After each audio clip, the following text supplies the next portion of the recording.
Greetings all, and welcome to my video. Underground lake discovered on Mars beneath a mile of ice. Here are more details.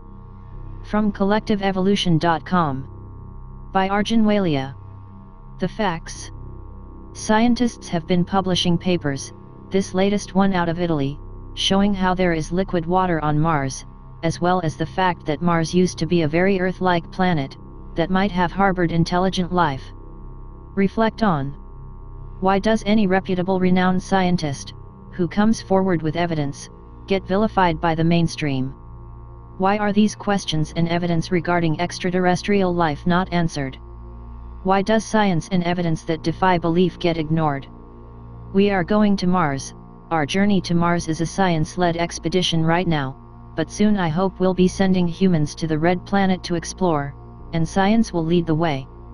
And today's announcement of a really fascinating result, about current water on Mars, is one of the reasons why I feel it's even more imperative that we send astrobiologists, and planetary scientists to Mars, to explore the question of, is there current life on Mars?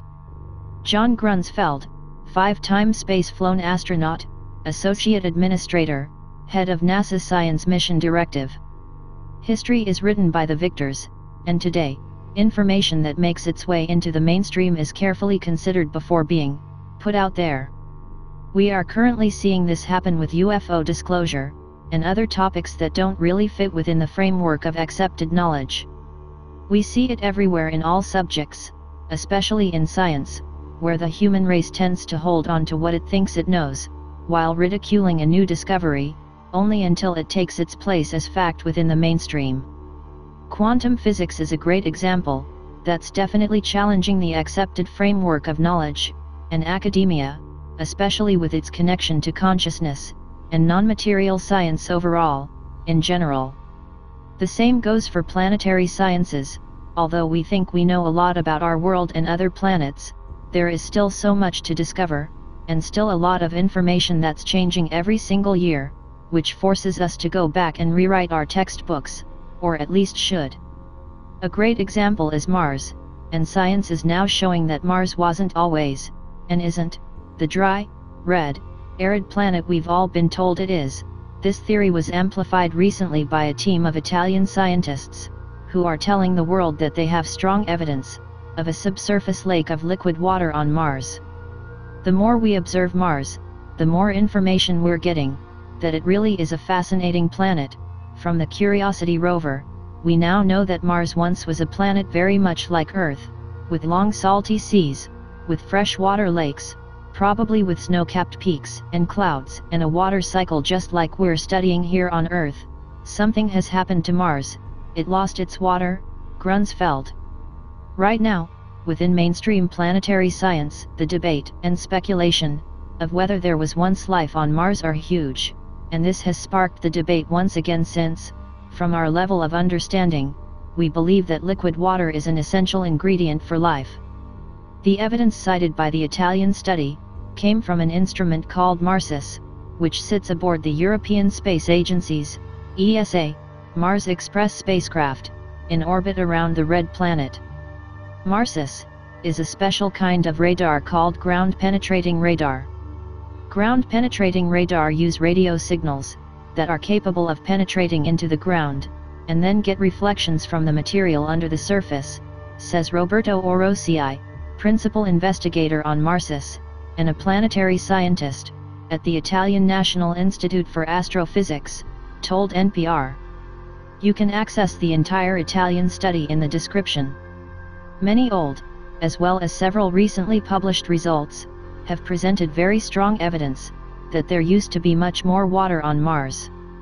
In fact, in 2015, NASA held a press conference to announce the major discovery that the planet Mars experienced a massive climate shift in the past, that it actually used to be very Earth-like, covered in oceans and greenery.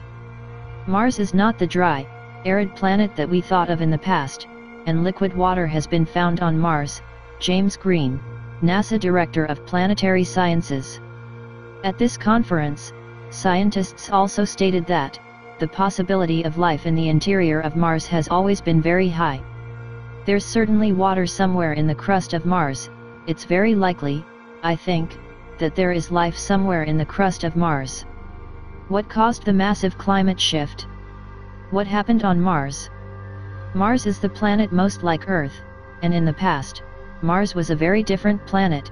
It had an extensive atmosphere, and in fact, it had what we believe was a huge ocean, perhaps as large as 2/3 the northern hemisphere.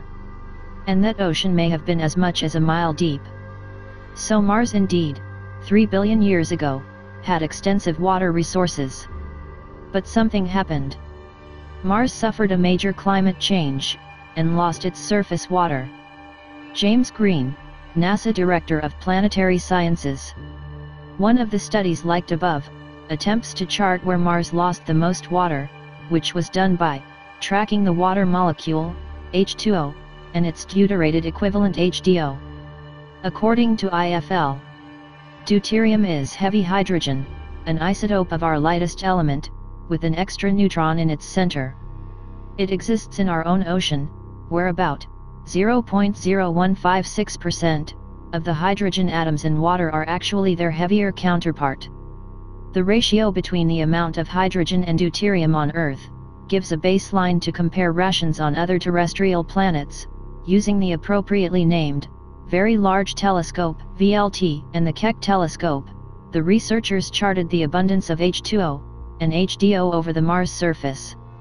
This then enabled them to map out the deuterium-hydrogen (DH) ration mapped across Mars.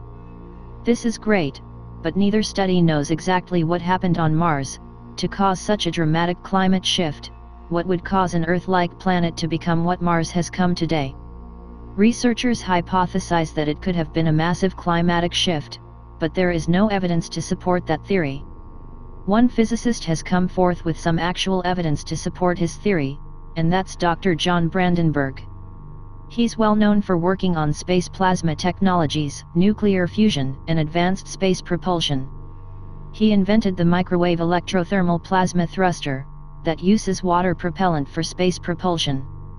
Brandenburg was also the deputy manager of the Clementine mission to the Moon, which was part of a joint space project between the Ballistic Missile Defense Organization and NASA. The mission discovered water at the Moon's poles in 1994. According to Brandenburg, and his team of scientists, colleagues, who have also published multiple papers with, and alongside him concerning the subject. Analysis of recent Mars isotopic, gamma-ray, and imaging data, supports the hypothesis that perhaps two immense thermonuclear explosions occurred on Mars in the distant past, and these explosions were targeted on sites of previously reported artifacts. Analysis rules out large unstable, natural nuclear reactors. Instead, data is consistent with mixed fusion-fission explosions. Imagery at the radioactive centers of the explosions shows no craters, consistent with airbursts. Explosions appear correlated, as the site of an ancient planetary nuclear massacre must now be considered. Brandenburg identified isotopes with a weapons signature, and showed the nuclear data. He claims it happened on the northern region of Mars. Linked below is a lecture by him explaining his findings. The above quote is taken from the abstract of this paper they published, and have presented multiple times. As with any other scientist, no matter how reputable, credible, and accomplished, the instant you put out data and information that goes against the grain, or has the ability to basically change people's worldview paradigm, it's instantly ridiculed and shut down. No matter how strong the data or evidence is, human belief systems and cognitive dissonance still seem to rule. That being said, all of this is happening for a reason, and more information like this will continue to emerge, which is questioning what we think we know. I've written about Mars, in depth, multiple times, and it's a planet with no shortage of mysteries and lies, as we never really seem to be told the truth about anything. The thing is, if Mars was an Earth-like planet, was there intelligent life on it billions of years ago? The articles linked below will show why I believe, without a doubt, that yes, there were.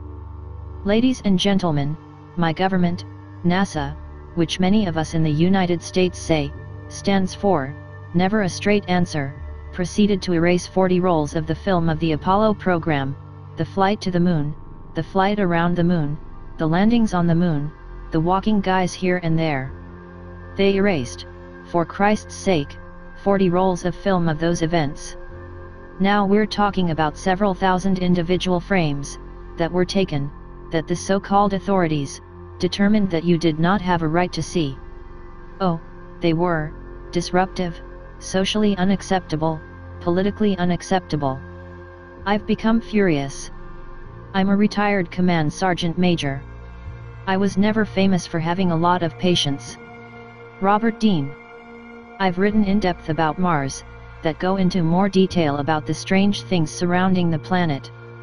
Instead of putting it all in here, you can refer to the heavily sourced articles linked below for more information. Thank you for watching.